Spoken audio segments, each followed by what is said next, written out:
Bom dia! Hoje é dia 26 de junho de 2020, tá? Vou falar aqui esse início bem rapidinho, porque o vídeo já ficou longo demais, tenho certeza absoluta, porque o assunto é muito interessante, tá? Eu primeiro queria agradecer aí os mais de 2.000 inscritos no canal. O canal eu acho que está crescendo bem, graças a vocês, tá? Então vocês comentem aqui se vocês estão gostando aí dos meus vídeos, quais os livros que vocês gostariam da indicação, tá bom? Então deixa aqui nos comentários. Tá? Então eu já peço que você se inscreva no canal, curta, comente, compartilhe. Bora logo pro vídeo que tá enorme. No vídeo de hoje eu vou falar de um livro simplesmente espetacular, que é Admirável Mundo Novo, de Aldous Huxley.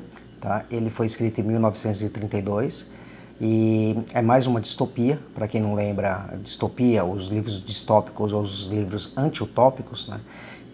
São os autores, né, que fazem alguns romances, são todos obviamente ficcionais, tá? E o que acontece, né? Eles pensam da seguinte forma: existem as ideologias hoje em dia, né? Então, se esses governos totalitários conseguirem, né, atingir as suas ideologias lá no futuro, como é que realmente seriam esse futuro, né? Eles pregam geralmente uma coisa muito bonita, uma coisa muito boa, e aí eles realmente raciocinam, eles veem como que esses regimes totalitários, né, eles funcionam, e aí eles imaginam os seus livros, tá? Então esse aqui já não é o primeiro livro que eu falo sobre distopia, né? Eu já falei sobre 1984, já falei sobre Nós, entendeu? E agora eu estou falando sobre Admirável Mundo Novo. E esse aqui simplesmente é um livro imperdível, é fantástico, tanto que eu vou comentar o vídeo todo praticamente só do primeiro parágrafo, do primeiro capítulo, para se ter uma ideia quanta informação, quão genial é Aldous Huxley. O ano em que se passa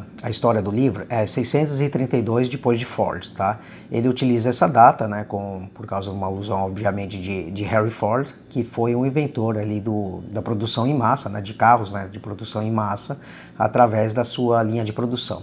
Então essa parte de linha de produção é uma coisa realmente muito importante ali no livro, né? Porque principalmente é como se produz ali os seres humanos, entendeu? Nos laboratórios, né? Tudo feito de forma genética, né? Não existe mais atividade sexual, nada disso. Aliás, existe atividade sexual em muito, mas não existe atividade reprodutiva, né? Então não existe casamento, não existe família, não existe absolutamente nada disso daí, tá? As pessoas, elas são produzidas em tubos de ensaio, entendeu? Que nem, por exemplo, uma linha de produção ali de carros de Henry Ford. Porque imagina só, hoje em dia, né, a linha de produção em massa, ela simplesmente alterou todo o sistema produtivo, né, do mundo todo, não importa do mundo capitalista ou não, lógico, né, capitalismo existe em todos os lugares, é impossível acabar com o capitalismo. Não importa qual a ideologia que você está, por exemplo, na China comunista, né, que existe um partido único, o capitalismo existe, né? Ou você pode olhar os países islâmicos, obviamente existe o capitalismo, né? Então isso daqui alterou absolutamente a forma produtiva de todo o sistema produtivo mundial, tá? Então imagina na época, em 1932, quando era uma coisa recente. Então muitas pessoas até entendiam que aquilo lá era uma coisa assim, nossa, que inovação interessante, mas muitas pessoas não acreditavam, achavam que a forma de produzir era a forma artesanal, a forma antiga, né? Então sempre quando vem uma inovação existe sempre uma restrição, né? Até todo mundo realmente concordar com aquilo e ver que aquilo é uma coisa importante, né? Isso daí acontece no mundo todo. E naquela época era algo recente. Na verdade, Henry Ford já praticamente tinha acabado de inventar isso daí e Aldous Huxley já colocou isso no livro, como a data do livro, como sendo o ponto principal. Quer dizer, a partir de lá, entendeu, de Ford, a partir daquele ano que começa, entendeu, contar o ano, não é mais ano zero, tá? Então isso daí também tem obviamente uma conotação religiosa. Então esse regime onde se passa ali o livro, né, o Admirável Mundo Novo, não coloca o ano zero como o ano do nascimento de Cristo, e a partir daí não existe mais, né, a religião cristã, vamos dizer dessa forma. Ela foi abolida. Aliás, todas as religiões no livro, elas foram abolidas, e não é por uma coincidência isso daí, né? A gente percebe que todos os regimes totalitários, de uma forma ou de outra, vão tentar criar a sua própria religião e destruir todas as outras. Isso a gente percebe no mundo inteiro acontecendo, tá? Nos regimes totalitários. Por exemplo, hoje em dia você vê na China que é uma coisa que estão destruindo igrejas, estão prendendo padres, né? Principalmente os católicos são os mais perseguidos, porque é o maior número de membros que existe da religião, que sem dúvida é a religião cristã, tá? Dentro até mesmo da religião cristã, tá bom? Então não é realmente à toa que ele faz isso. Então tem já, só por falar uma data, ele já coloca duas coisas importantes, né? Então a linha de produção, né, que seria a linha de montagem, né, que é referente a como a sociedade agora vai ser produzida, os seres humanos, né, porque todos são produzidos de forma genética dentro de laboratórios, né? Então, como eu disse, é proibido, né, ter a relação sexual para fins reprodutivos, né? A educação sexual, as relações sexuais, elas são simplesmente feitas de forma assim, sem nenhum tipo de amor, entendeu? É simplesmente uma coisa realmente bem animalesca, sabe? Quer dizer, é outra coisa que a gente percebe, infelizmente, no mundo moderno, principalmente no mundo ocidental, depois da liberação sexual ali, daquela revolução sexual, principalmente que teve nos Estados Unidos a partir da década de 60. Então você percebe que ele está falando isso em 1932, né? Então, esse é o primeiro ponto, tá? E o segundo ponto é realmente sobre a extinção das religiões e colocando a data principal, o ano zero, como o ano de Ford, né? E a data onde se passa aí são 6 séculos depois do ano de Ford, em 632. Outra coisa interessante na história é que a população foi diminuída drasticamente, existe apenas 2 bilhões de seres humanos, tá? Então é uma outra coisa que já é uma sacada bem grande sobre o controle social, né? Então a gente tem um controle social não somente como é feita a produção, né, dos seres humanos, porque nessa linha de montagem, como a sociedade é dividida em diversas castas, né, então a gente tem, por exemplo, os alfa, que são os principais, né, são os que dominam, e temos os Y, que estão ali no fundo, né, e na própria forma de fazer a manipulação genética dentro do livro, ele põe ou tira alguma substância, etc., ou põe mais oxigênio, tira menos oxigênio ali num certo mês, entendeu? Então ele vai explicando, né, ele cria todas essas formas de produção, você entendeu? E que ia sair um tipo de ser humano. Então, por exemplo, vamos supor, agora eu vou chutar, não vou lembrar exatamente se é isso ou não, mas para produzir os Y, eles tiram bastante oxigênio, no terceiro, quarto mês, sabe? Aí o cérebro dessas pessoas são menos desenvolvidos, entendeu? Então são pessoas mais bestiais, mas eles colocam uma outra produção para de repente ser mais forte, entendeu? Então é uma pessoa que vai ser muito mais fácil ser manipulada pelos outros e vai ter menos desejos, sabe? Porque ela... E você entende? Então ele vai ser mais um trabalhador braçal, com menos inteligência. Já os alfas não, né? Eles colocam mais coisas ali na produção desse tipo de pessoas para serem mais inteligentes, né?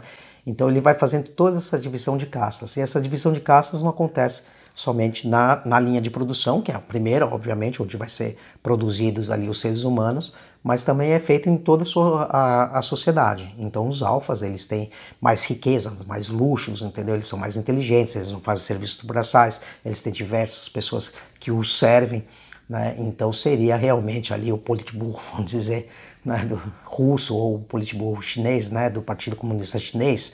Tá, isso daqui não é mentira, não é, acontece isso porque ele não gosta do comunismo. Não, é porque isso é claro ali no livro, né? Tudo bem que ele não põe essa alusão simplesmente a um regime comunista, né? Ele coloca em todos os tipos de ideologias que só focam no futuro, mas eu posso fazer esse paralelo tranquilamente, e você também. Tá? Então, e aí você vê os Y são as pessoas ali, né, que estão nos campos de trabalho forçados, entendeu? Que tem suas propriedades expropriadas pelo governo, que não é o caso ali, né? Mas eles já são produzidos para serem dessa forma, né? Então eles vão ser os trabalhadores braçais, e quanto mais baixo, né? O Y é o mais baixo de todos, tá? Então existem diversos outros que cada produção, cada linha de produção, né, na sociedade, vamos dizer dessa forma, cada tipo de atividade tem um tipo de pessoa específica que é produzida ali no laboratório e nas suas quantidades corretas. Como eu falei, eu vou falar só praticamente dos primeiros parágrafos do primeiro capítulo, entendeu? Lógico que eu acabo remetendo a coisas que estão posteriores do livro, né? Mas, por exemplo, já no primeiro parágrafo ele cita ali, né, sobre um prédio, né? Tem diversos prédios altamente tecnológicos, e o primeiro que está ali escrito é o Centro de Incubação e Condicionamento, tá? E embaixo ali na placa, né, antes da entrada, aí tem o lema, né, que é do Estado Mundial. O Estado Mundial é o nome ali do do poder total, tá? E tem um lema ali que são 3 palavrinhas, tá? Que são comunidade, identidade e estabilidade. Aí a gente percebe que não é à toa que ele faz também essa referência dessas 3 palavras. Acho que todo mundo já deve ter também imaginado a mesma coisa do que eu sobre o lema da Revolução Francesa, né? Que é igualdade, fraternidade, liberdade, igualdade e fraternidade. E ele não faz isso à toa, sem dúvida que não faz isso à toa, porque a gente, realmente quem conhece a história sabe que a Revolução Francesa não foi a época do Iluminismo, não foi nada disso que é contado na história. Na verdade foi uma época realmente de muitas trevas, entendeu? Ali onde as pessoas elas foram levadas ao seu mais instinto bestial, né? E aquilo realmente serviu simplesmente para mostrar como o ser humano, a humanidade pode se transformar em uma coisa absolutamente terrível. Tá? Então, mas isso daí era fruto da época e esse fruto infelizmente cresceu. Hoje em dia tem diversas árvores, né, que são plantadas desses frutos, né, que estão espalhadas aí pelo mundo. A gente vê que o comunismo é um desses frutos, né, sem dúvida alguma o comunismo é um desses frutos, porque ali foi o cientificismo, vamos dizer dessa forma, né? Então foi a ciência que sobrepujou ali a religião. Então a gente já vê 2 sacadas ali sobre a necessidade de acabar com as religiões. Então primeiro, até no próprio lema do Estado Mundial, já tem ali, né, uma alusão à Revolução Francesa e destruir, né, a necessidade de Deus. Claro, então o ser humano, né, a ciência do ser humano é o que é mais importante e levou a tudo que levou. Então isso obviamente, a Revolução Francesa é um fato histórico incontestável, mas não o que é nos ensinado na escola. E o segundo ponto, né, do final das religiões, como eu já falei no comecinho do vídeo, é acabar com o ano 0 de Cristo, né, de Jesus Cristo Nosso Senhor, e colocar como o ano de Ford. E outra gigantesca sacada ali do autor foi colocar o nome do Estado totalitário como Estado Mundial. Né? Então, na época tinha a Liga das Nações, né, que foi formada ali em 1919 na Convenção de Versalhes, né, depois da Primeira Guerra Mundial, e foi uma união dos países vencedores. E o grande intuito era realmente fazer não somente os acordos de paz da Primeira Guerra Mundial, mas também de uma forma que eles achavam na época permanente, para que mediasse os conflitos entre os países, para não gerar outro tipo de guerra. Né? Então você sabe que a Liga das Nações é a precursora da ONU, que é a Organização das Nações Unidas, tá? E hoje em dia tem mais de 193 países integrantes, né? E a gente sabe que ela é altamente burocratizada, entendeu? São burocratas, infelizmente, em sua grande maioria, né, com uma ideologia ali enviesada, tá? À esquerda, realmente. Sabe? Às vezes eu não quero entrar no tema político, mas um livro desse ele é altamente político. Sabe? É impossível fugir da política, principalmente em livros distópicos, né? Isso daí é uma realidade, né? Os livros distópicos são feitos exatamente para isso, né? Para questionar a ideologia. Por isso que é importante ler os livros distópicos. Vai acontecer o que aconteceu em 1984, ou em Nós, de Ziyamatan, entendeu? Ou aqui o Admirável Mundo Novo. Tá? Não tem como fugir disso, e a gente vê que a sociedade caminha, infelizmente, para essa direção. Quanto mais a gente avança ali nos pensamentos socialistas, progressistas, mais a gente percebe que o passinho cada vez mais vai indo nessa direção. Hoje em dia no Brasil a gente nem precisa falar, parece que a gente vive, não num livro de Admirável Mundo Novo, mas sem dúvida alguma parece que a gente está vivendo no livro de 1984. Vou deixar aqui a referência a 1984 no vídeo passado, e realmente parece que hoje em dia a gente vive dentro daquele livro. Então, só para finalizar essa parte ali do Estado, né, do nome do Estado Mundial, você vê como ele é realmente genial isso daí. Se Aldous Huxley estivesse hoje em dia vivo, né, e visse hoje em dia, né, o que se tornou a ONU, ele ia olhar e falar, viu? Avisei isso em 1932. Focando um pouquinho mais sobre a divisão ali da sociedade em castas, né, que todos os seres humanos são produzidos ali em tubos de laboratório, né, por isso que ele cita também já no começo do livro aquele centro, né, o centro de incubação. A gente tem que perceber que aquilo lá, né, tem obviamente um fundo eugenista, tá? Isso é absolutamente claro. A gente tem que lembrar que os movimentos eugenistas, eles começaram a surgir principalmente ali no final do século XIX, então em 1932 não era uma novidade, já deveria ter mais de 50 anos de que isso já vinha à tona, que ali o regime nazista, né, era um regime absolutamente eugenista, né, no caso, o que é eugenia, né? Eugenia é simplesmente uma palavra que significa a melhora do ser humano. Tá? Então a palavra em si, se a gente for pensar, né, no significado, no conceito da palavra, não é uma coisa ruim. Quer dizer, o ser humano se melhorar. Qual é o problema, né, disso? Claro que as formas que isso daí vão ser feitas que é o problema, e aí que está o cerne, né, dos regimes totalitários, principalmente baseados nessas ideologias, né? Porque eles falam uma coisa muito bonita, mas o que eles fazem não é nada bonito, né? A forma de se fazer, entendeu? É de uma forma horrorosa, tá? Então, por exemplo, o socialismo prega o quê? Uma sociedade igualitária, uma sociedade fraterna, né? Lemos os lemas que eu falei sobre a Revolução Francesa e o que aconteceu, né? Então, as palavras são lindas, né? Mas quando a gente pratica isso e coloca isso na prática, a gente vê o que realmente acontece, e isso é inegável. A grande desculpa deles é porque nunca foi aplicado de forma correta, entendeu? Então eles vão ficar tentando aplicar isso daí até dar certo.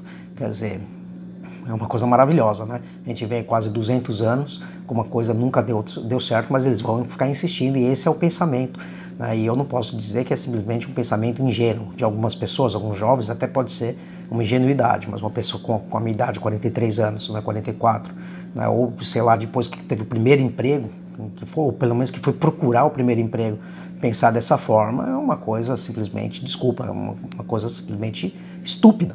Né? Não é porque nunca deu certo vai dar certo, né? A gente vai insistir, não é essa a questão, é porque a pessoa não entende, né, que não tem como dar certo. Essa é a questão, as pessoas são diferentes, as pessoas nunca vão ser iguais. Então quando você fala igualdade, eu entendo como igualdade de oportunidades, entendeu? Isso obviamente qualquer conservador entende. Claro que o conservador não quer que ninguém passe fome, entendeu? Isso é óbvio, né? Mas não é porque eu não quero que passe fome que eu tenho que ser um socialista. O termo eugenia surgiu em 1883 por Francis Galton, e eu vou ler na íntegra para você ter uma ideia que não é mentira aqui o que eu estou falando, e faz todo sentido quando a gente vê quem inventou a palavra e o conceito que ele deu para a palavra, tá? Então eu vou abrir aspas aqui para ele. O estudo dos agentes sob o controle social que podem melhorar ou empobrecer as qualidades raciais das futuras gerações, seja física ou mentalmente. Por que eu citei agora na íntegra e abre aspas para ele? Eu abri aspas, porque você vê que é um controle social, tá? Então a eugenia não é aquela coisa de você se auto-melhorar, não. A eugenia é um controle social. Então, por exemplo, um dos maiores hoje em dia em voga que existe de controle social no mundo é o quê? Quer dizer, todo mundo já sabe qual é a resposta, é o aborto, é o movimento abortista, tá? Então uma pessoa que defende o aborto como sendo uma opção da mulher, etc., ele não entende que isso daí, o aborto já foi processado por pessoas que querem o controle social. Leia a palavra, o aborto é eugenia pura. Isso daqui não tem como você negar, não é questão de condições da mulher ali naquela situação, não é aquela coisa de você chegar e falar meu corpo, minhas decisões, aquela coisa toda, não é, entendeu? Então entenda, quem defende o aborto, quem pratica o aborto, quem gosta do aborto, quem quer que o aborto seja legalizado, todas essas pessoas, elas têm no fundo de si próprias, entendeu? Uma eugenia. Ela quer eugenia, ela quer o quê? O controle social. E isso é puramente verdade. Tá, os movimentos, principalmente os movimentos abortistas, que nem o Planned Parenthood, né, que surgiu em 1960, você vê que isso claramente. Tá? Você está vendo uma diminuição, por exemplo, da sociedade negra nos Estados Unidos através do aborto. Aliás, lá são abortados mais negros nos Estados Unidos, né, do que praticamente a morte somada de todas as guerras. Só para você ter uma ideia.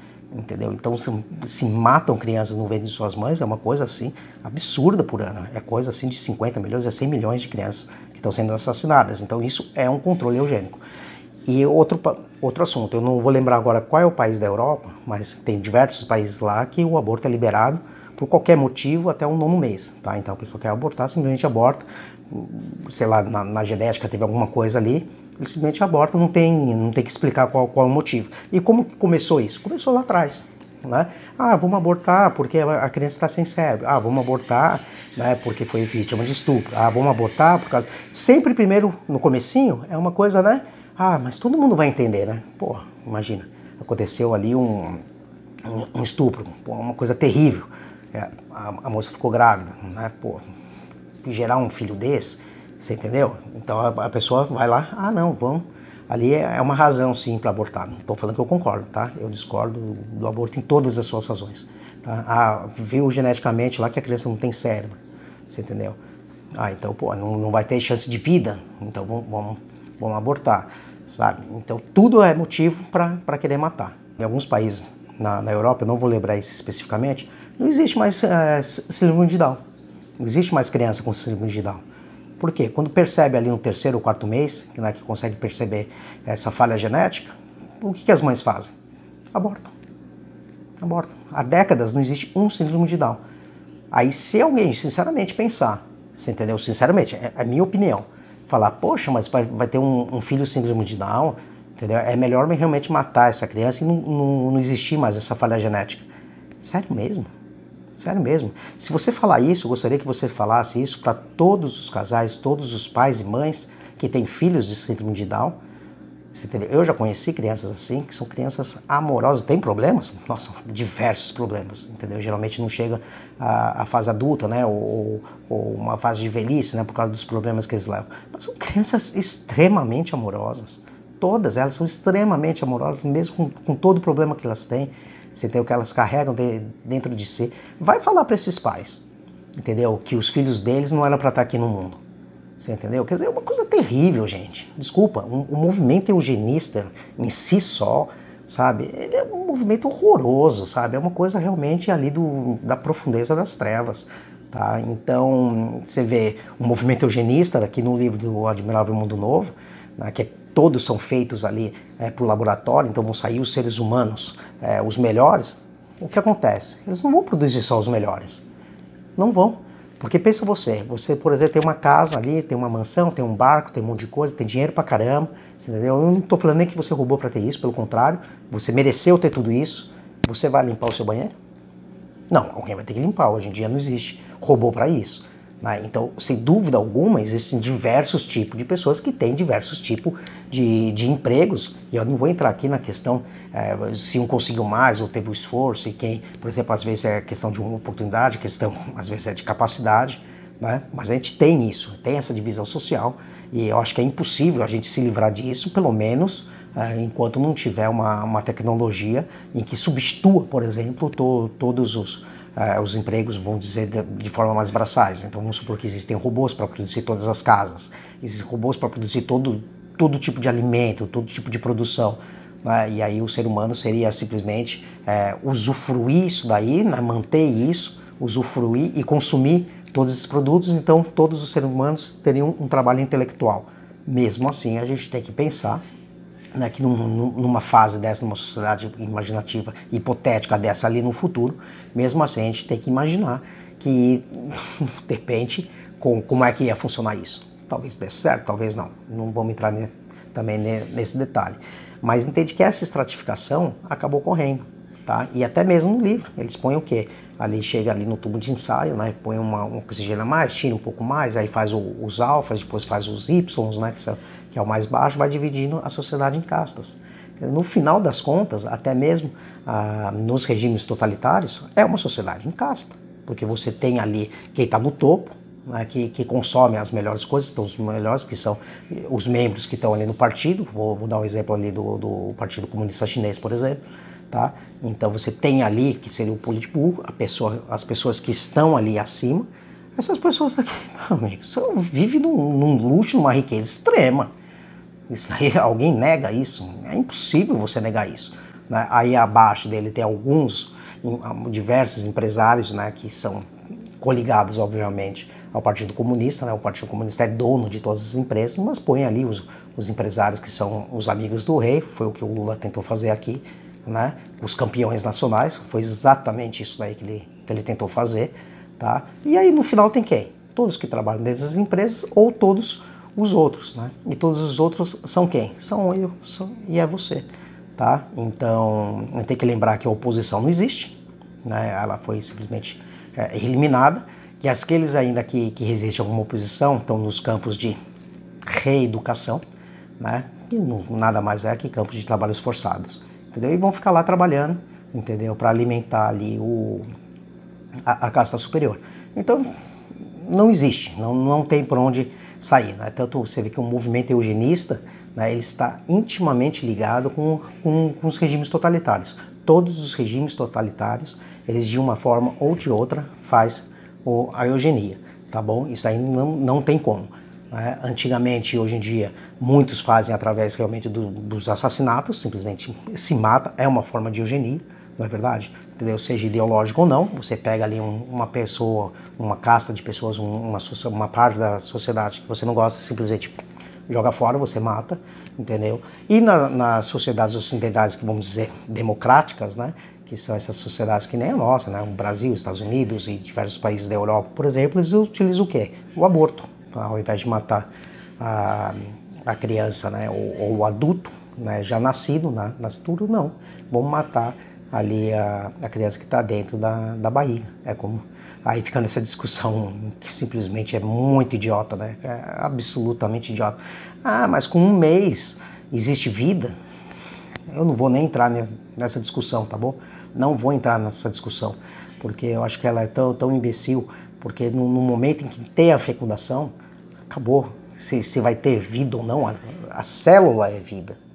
Ela já está viva. Não estou falando que toda célula, então a célula da pele, não é isso que eu estou falando. Estou falando que quando existe o embrião, já nas primeiras células, se você deixar o curso natural das coisas, ali vai nascer uma criança.